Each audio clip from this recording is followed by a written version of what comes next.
mother says he was a normal, happy boy until he became obsessed with black metal music. Rock and roll! Sounds like Christian Rick. Heavy metal music. Groups promote satanic worship. They're anti-peace and anti-life. Hi everybody, welcome back to the Metalface Podcast. Now this is not your usual Metalface. Wait, what? It's not? This is a special episode, a special sode. A spesode. We haven't got a name yet. Asbestosis. No. So this week, we're only going to be talking about one album. Oh, yeah? Yeah, so we have been privileged to receive early, ahead of general release, Boss Keloid's newest album, Family The Smiling Thrush. Yeah, Family The Smiling Thrush. Mm-hmm. Wow. Family of the Smiling Thrush. Family The Smiling Thrush. That's what they've gone I don't understand it, but that's okay. I don't understand much.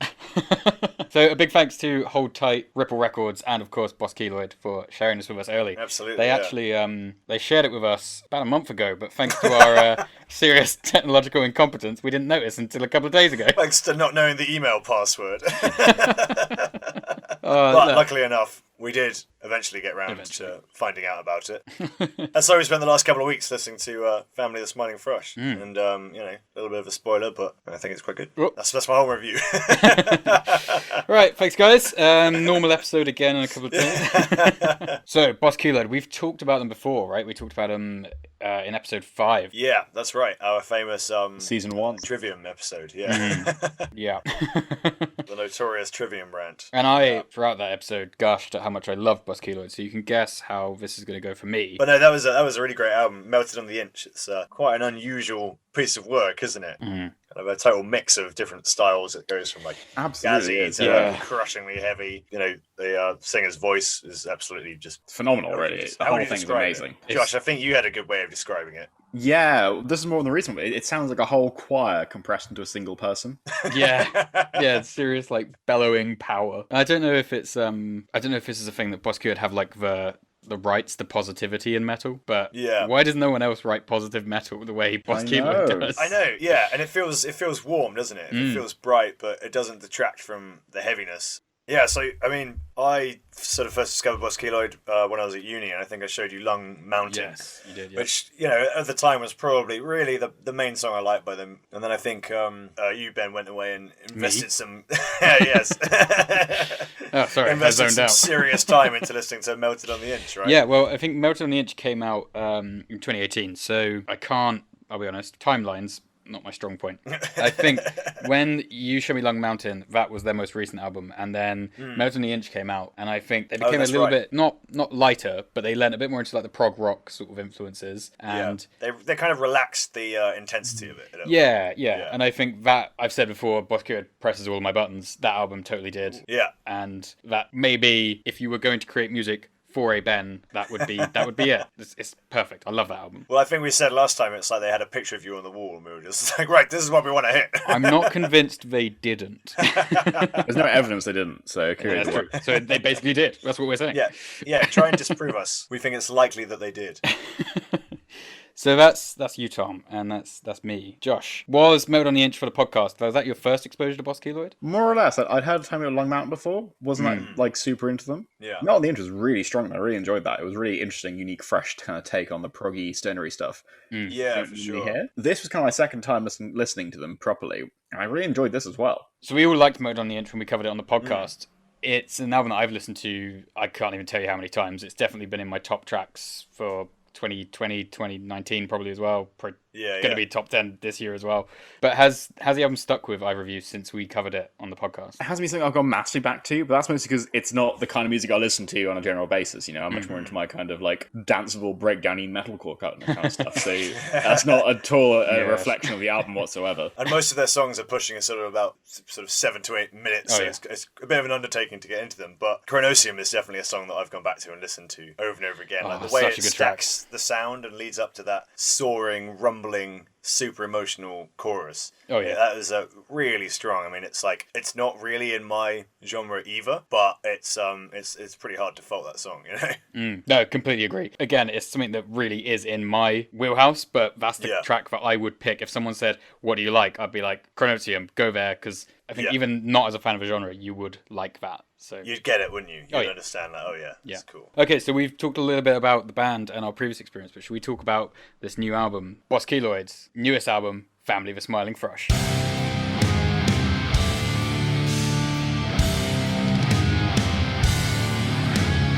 So like I said, we've talked about Boss Keloid before on episode 5, where we covered their 2018 album Melted on the Inch. They're a 4-piece UK-based band from Wigan, and they've been active from 2010 until present. They've constantly pushed the boundaries of their own sound and the genres they take from, and as a result, they are pretty difficult to label. Yeah. I've complained before about the label of progressive metal, Yeah. but they earn it, and they wear it well. I would also add the qualifier that they lose none of the edge of metal in their sound. Yeah. So they're back with their 5th full-length studio release, available June 4th, 2021, titled Family The Smiling Thrush. Very nice. What did you think of it, Tom? Give me an overview. So my expectation was that because Melted on the Inch kind of moved away from some of the heavier bits in a way, like there was a lot in there that was quite sort of light, noodly, jazzy. Yeah, prog rock sort of sections. Yeah, and how they used like those clickety-clackety drums. What are they called, Josh? Claves. Yeah, there you go, claves.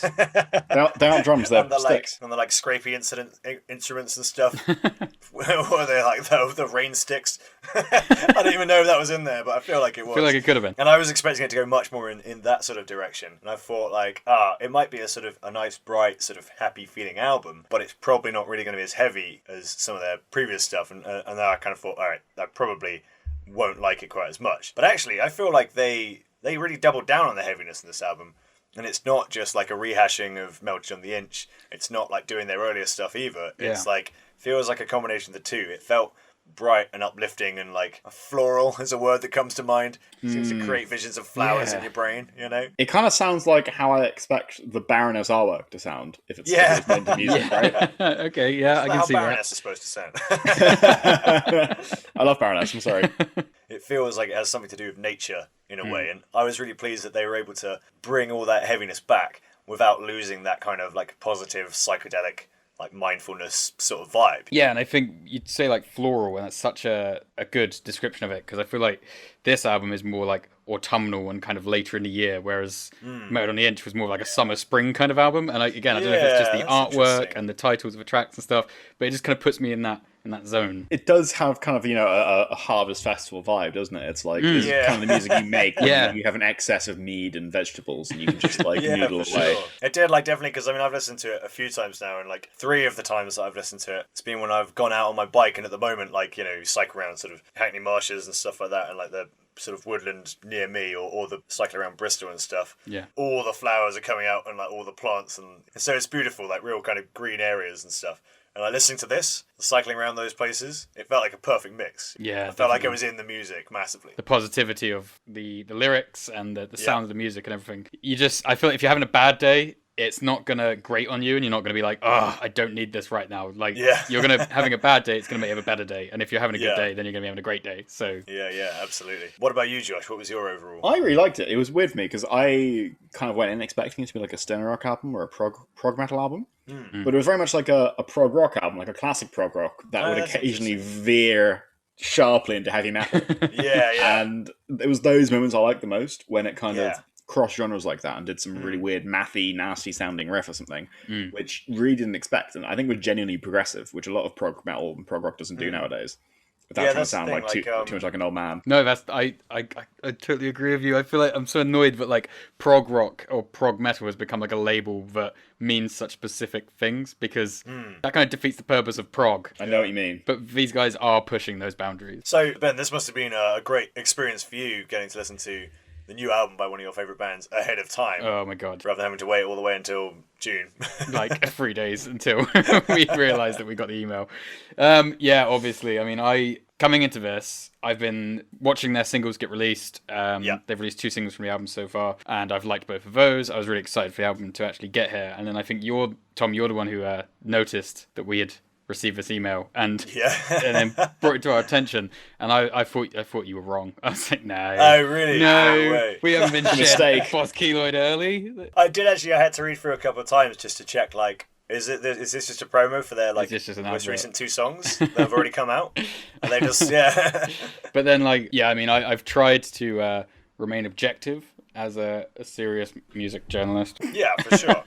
But I mean, I can't help it. It's all my buttons. They've been pressed again. Damn. It's so good. Well, I mean, sometimes the buttons are pressed for a reason, you know? It's working the right way. Go with it. And how did you think of the like evolution from Melted on the Inch into this one? Yeah. I was listening to it wondering like, ooh, Ben's going to be like, this is too heavy for my little, my dainty little ears. Yeah, my little prog ears. No, I was actually really, really happy with it because I think they've developed their sound and found a sort of new tone, and they've stuck with it and experimented within it, and it's still so definitely Boss Keloid. It's got all of their sort of signature little twists on the sound, and every track is like a journey from start to finish with the lighter parts and the heavier parts. It's so Boss Keloid, but it's so not more of Melted on the Inch, which, to be honest, I would have been happy with that, because more than anything coming up with a new album, I was just happy to have more Boss Keloid. I just wanted more tracks to put into my playlist, because like if I had a vinyl of Melted on the Inch, it would be like worn down at this point. So I just wanted some more tracks, but they've not just made more, they've progressed. Made it better. They've diversified what they're doing, but they've also doubled down on it, which I think is, that's, in my opinion, that's the way you want to evolve as a band in general, you know? I'm not going to sit here and say that I had anything wrong with it, because honestly, I loved it. I love it. That's awesome. Album. Well, I think on that note, should we get into some individual tracks? Yeah, let's do that. So the album kicks off with Orang of Noin. Orang of Non? I don't know. Neon. I was looking at it trying to be like, is that like orangutan in some way I don't understand? What it was. Yeah. Yeah. It has that orange vibe about the album, doesn't it? Yeah.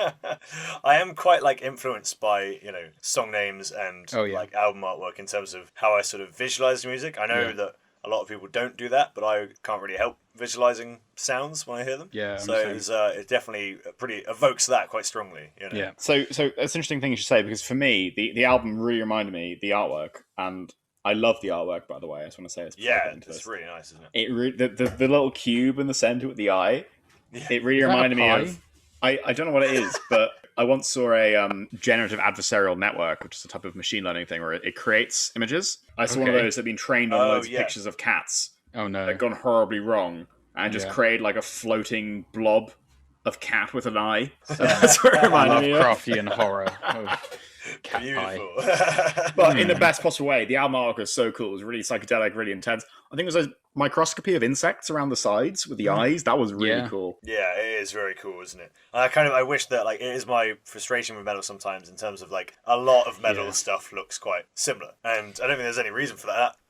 I don't think it will be like that in the future. I like all the creepy, ghouly stuff, but it doesn't need to be every album. Do you know what I mean? Yeah, no, you're totally right. I think it's good to have a recognizable color and vibe and dress and things like that, so that sort of what you're getting into. It helps you sort of group these things together. Yeah, definitely. But Boss Keloid aren't really doing that, are they? They're definitely out there doing their own thing. Yeah, for sure. I think it speaks to the progressiveness of their sound is mirrored by the progressiveness of the artwork, and I think Orang of Neon, Orang of Noin, whatever the first track is pronounced.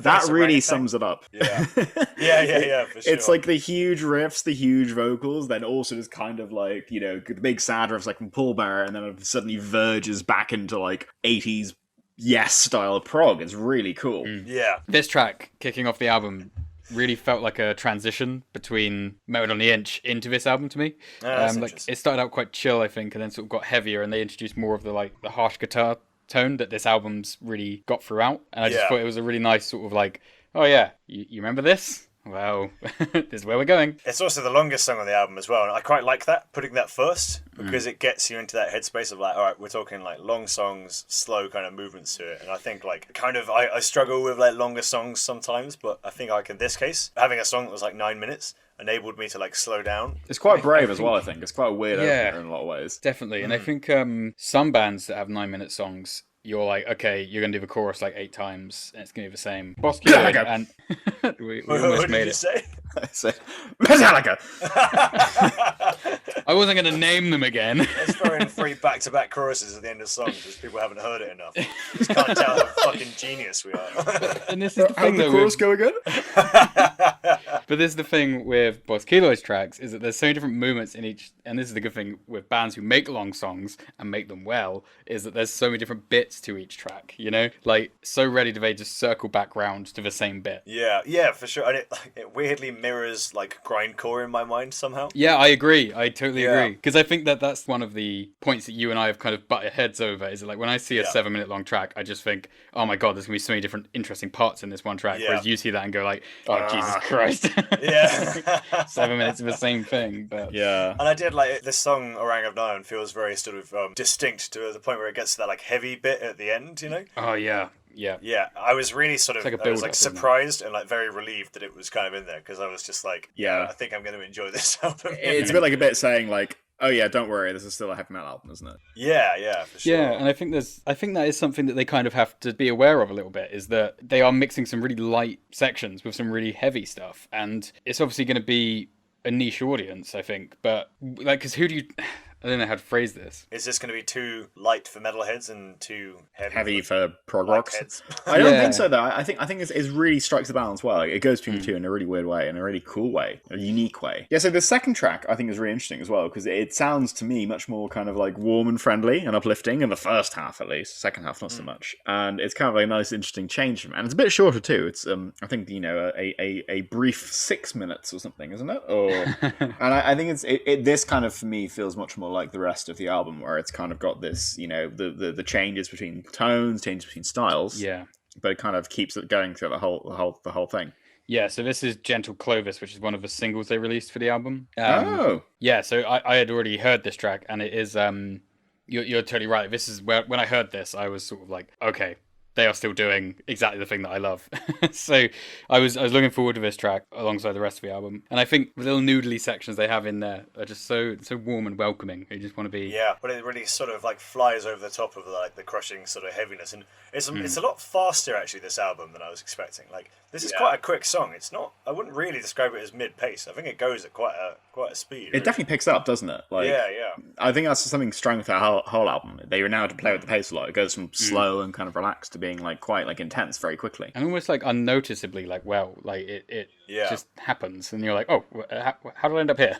You're like, man, these guys are like musicians or something. Yeah, it's almost like they know what they're doing. Yeah, this track is top tier Boss Keloid as far as I'm concerned. Yeah, and I think they strike a really nice balance between like the guitars feel sort of classic, like Sabbath-y sort of, but they also feel modern and digital and well recorded, like so positive at the same time. So what did you guys think of Hats the Mandrill, third song on the album? This I thought felt almost anthemic compared to the others. I can imagine singing along at a gig. Definitely, it really like kept my interest up going through to like song number 3, you know what I mean? I was like, oh yeah, okay, we're still cool. We're still going for it, yeah. And the sections where it kind of drops out and like lightens up slightly feels like more deserved, rather than just like, some bands just do that to make the heavier parts sound heavier, and it's kind of genuinely there. It's not just like a random bit. Yeah, it feels quite considered, and I think a lot of the album does feel considered, because I know that a lot of their music or their vibe is about sort of mindfulness, that sort of sense of like mental clarity, and it does feel as though like this album sums it up in a way. Like it feels deliberate, like feels very intentional all the way through. Absolutely, it's very much like planned, isn't it? I gotta say, this is probably the track that stuck the least in my mind. Oh, really? I know what you mean. It wasn't quite as memorable. Yeah, I think it's a really good track still. I don't need to keep saying that I liked the whole album, but this is the one where I feel like it was missing that little signature part where I'd be like, oh, I want to go back to that track. The last sort of minute or so of the track, I think it gets really heavy, and that bit stuck in my mind a bit more. So it might be one that grows on me. I'm not sure. At the moment, it's not the one I'm going back to. There's still enough there that, like, at this point in the album, I'm still like, I'm fully engaged, kind of thing. Feels like hypnotic, kind of weirdly like mathy in places. Like, there's a lot of mathy bits in this whole album, but this is something. I was surprised, actually. Yeah, mathy rock is a cool thing to bring in. It's always a bit surprising, even in like a math rock album. But to me, you just never expect it. Yeah, but Ben, this is a really good point actually that you made, where it's like, I feel like a couple of songs of the album, and the song in particular, on any other album would be completely amazing standout tracks. But because Boss Keloid's album is so like weird and unique throughout, it kind of suffers from its own success in a way a little bit. I can see that. It's almost like because it is all. There's no filler on this album, I don't think. Like, there's no fat. They couldn't have trimmed anything. Yeah, so the killer gets relegated to filler, even though it's still killer. You know? Yeah. Yeah, interesting. What a fate. But Speaking of killer tracks, Smiling Thrush. Smiling Thrush. Wow. This is my second favorite track on the album. They are just, God, I just love Buskila. They're so good. They can noodle. They can acoustic, and they can fucking rock, man. Like I don't know if this is the right word for it, showing my musical ignorance, but it's like the pitch shift guitar sound where they kind of go really like high pitch. It's very like Gojira-esque in parts. But this is the point where I was thinking like they've got this new tone and this new sound, and now on track 4 I'm hearing new parts of it still. It sounds wistful in places, I feel, which is a really weird sound out of a metal album. But I love that. I love wistful metal. Yeah.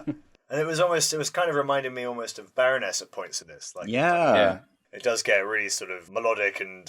The moment you exit the cave and look up at the sky, you know, like that's the vibe. There is like a sense of relief, and I wonder if metal, or a lot of metal bands, are going to move in this direction after the last year. Of like, do we really want to be still talking about fucking murder and cannibalism, like when we, you know, after such a shit year, like, I wonder if people are going to be sort of leaning in the direction of like positivity. I'm surprised there's not more of it. Like, that's why I said earlier, like, Bosky would have like the rights to positive metal or something. Because exactly, and that's the only thing I could think of was Baroness. Like, you know, it's like, imagine a show with these. Power metal's a thing, but you know. Oh. Okay, no, true. That is true. Okay, you've really took the wind out of my sails there, Josh. It's not like metal always sounds like grim and miserable. No. It's just like, it's rare that they... Maybe it's us. Also, the thing is, power metal was like, it's quite sort of cheesy and like, you know, nothing wrong with that, but it's nice to... This feels like serious. It's being fun. Like individually empowering, I think, and not in like a like fantasy kind of way. Like, it's very real life. It's just... it feels quite grounded in a lot of ways, doesn't it? Yeah, even though it's about very weird subject matter. This song in particular, you get the impression that it's drawing on something from like real life. In a way, like it feels like it's rooted in experience kind of thing. Yeah. And the whole thing of like, there's a man waiting for me kind of thing. Almost you kind of think of like, is this about like death in a family or something like that? It roots it right down into something that feels really real. And there's quite a lot of things in this album, like, you know, things could be better if we talk them over from Handsome Mandrill. It's like, you can hear that and be like, I've thought that, or I've said that to someone in the past before. Yeah, and I think I said it in the Metal on the interview that I like the positivity that they're bringing because it isn't overdone and it doesn't feel sort of cliche and cheesy. It does just feel very real life, and there are those moments, those lyrics that stand out on so many of the tracks on this album and Melted on the Inch, where you just hear like a turn of phrase and you just think, yeah, that's a really good point. That's a really real life example that I can take away from this, where you don't get that with a lot of... You don't get that with a lot of music, to be honest. No. To actually get something that feels like a bit of wisdom that you might actually take with you. It's funny you say that though, because I felt almost like silly by taking away so much positivity from Melted on the Inch, because I kind of felt like... Surely I can pull myself together without needing to listen to an album. No, not even that. More just thinking like, is this really here, or am I just reading too much into it? Yeah. Are they actually trying to spread this kind of like positive message, or do they want me to be happy? Is it actually a really horrible metal song that I haven't quite realised yet? Yeah, you haven't understood it. If it is, they've hit it very well. What I'm going to say. It's from the perspective of the killer. Yeah. He's happy because he's killed 20 people. They got me again. and then we move on to Cecil Succulent. This was such a highlight for me. This is my top track. My God, top track. No, me too. Yeah, I don't want to, so I don't think I'm gonna. It's like, talk about kind of, you know, good advice. Sometimes you just got to look at the situation and be like, yeah, I don't need to be a part of this thing. Mm-hmm. Yeah. It's a no from me, dog. It starts out in a much lighter way as well, a bit more kind of noodly. And I kept waiting for the moment where I'd be like, all right, this is going too proggy for Tom Davies now. It reminded me very heavily of Pay Crew from Melted on the Inch, because that did a similar thing, and that was also my favorite track from that album, where it starts off with like the jazzy, bouncy kind of intro, and then it just hits you like a fucking truck. You know, his voice is proper powerful. It sounds like till soil from 100 yards. Damn, that's good.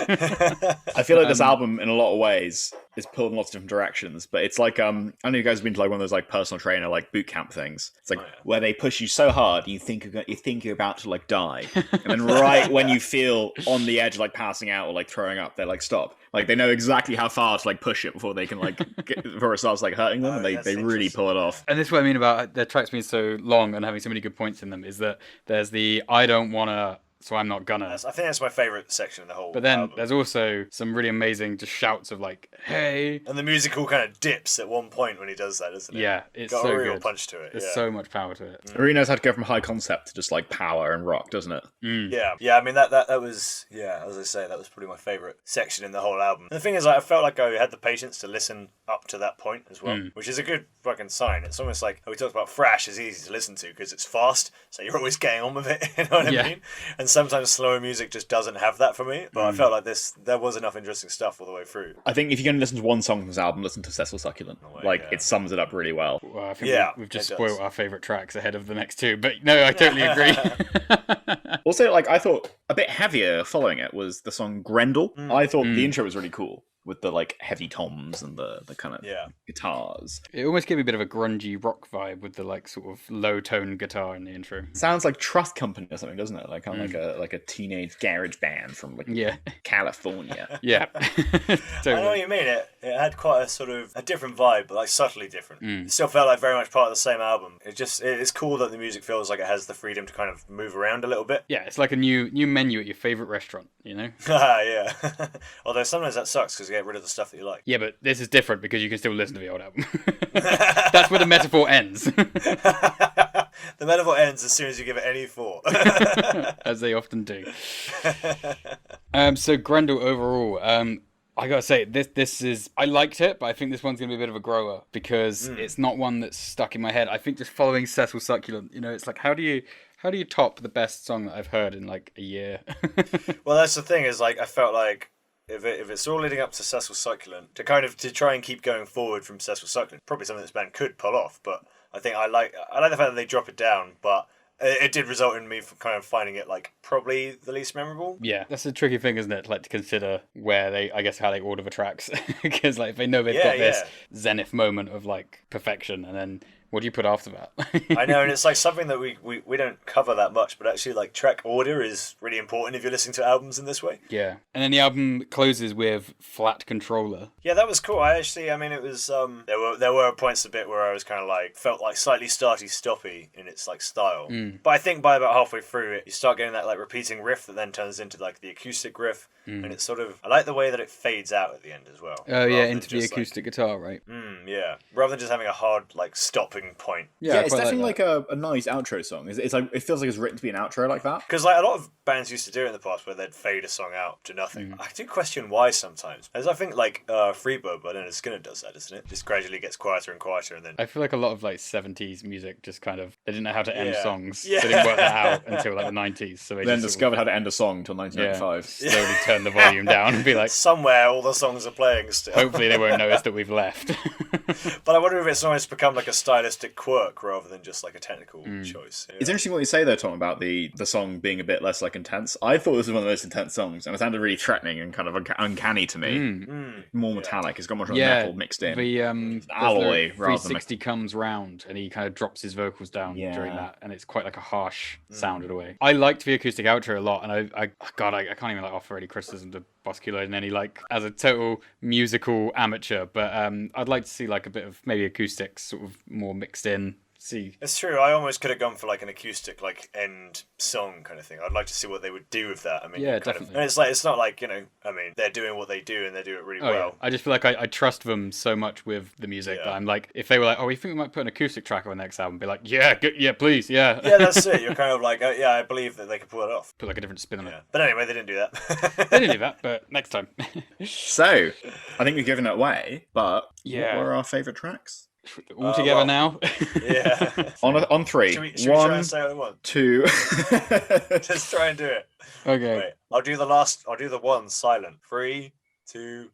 Cecil Succulent. We all said that at different speeds. Yeah. Close enough. We all agree. God, that sounded terrible. It did sound terrible. We could never be in a band. Yeah, well, I also really like Smiling Thrush as well, to be fair. Yeah, but Cecil Succulent for me was easily the strongest. I think as a whole, this album's really cool, interesting. There's so many good tracks. Like I'm just so glad to be able to have more Boss Keloid on my phone now. I can just listen to more. Yeah, for sure. More of them. Yeah, but, I'm very happy. What I want to ask you, Ben, is what did you think of the album that follows essentially one of your favourite albums? Yeah. It's a tough act. Yeah, I mean, I just think they've done it. Like I can't really fault No, it. that's I brilliant, really yeah. think they've followed it up and they've done the exactly perfect and difficult thing, which is to introduce enough change but not go overboard. So it's still the band that I love. It's still the band that I know, but it's not just more of the same album. It is something different and interesting. I honestly, like, right now, maybe again, ask me again in 6 months, but right now I can't fault it, and it's been on repeat non-stop.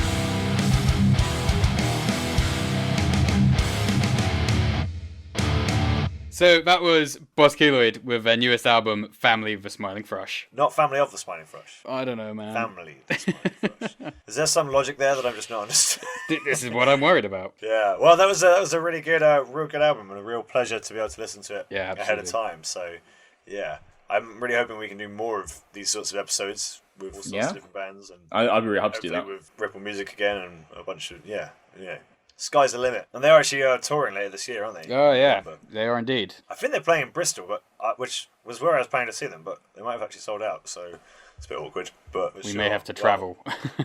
Yeah, I mean, that'd be fun, to be fair. We could just go see them in... I want to see them. From Wigan, yeah. I want to see them again. I've seen them. Yeah, seen them before. I want to see them again. Yeah, 100%. Okay, so that was the first of our new release episode. We're yet to come up with a title for this. Yeah. But we will soon, and it'll be very good. Yeah.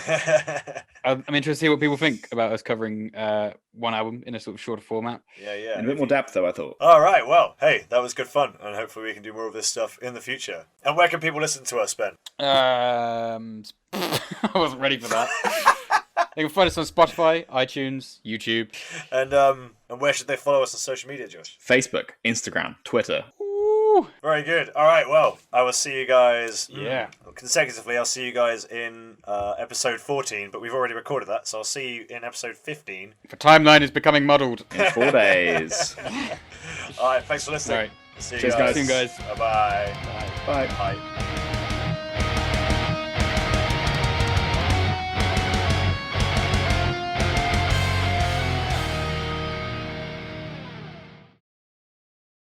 So, that was Smiling the Family Thrush. Wait, is that what it's called? I hate this. The name is confusing.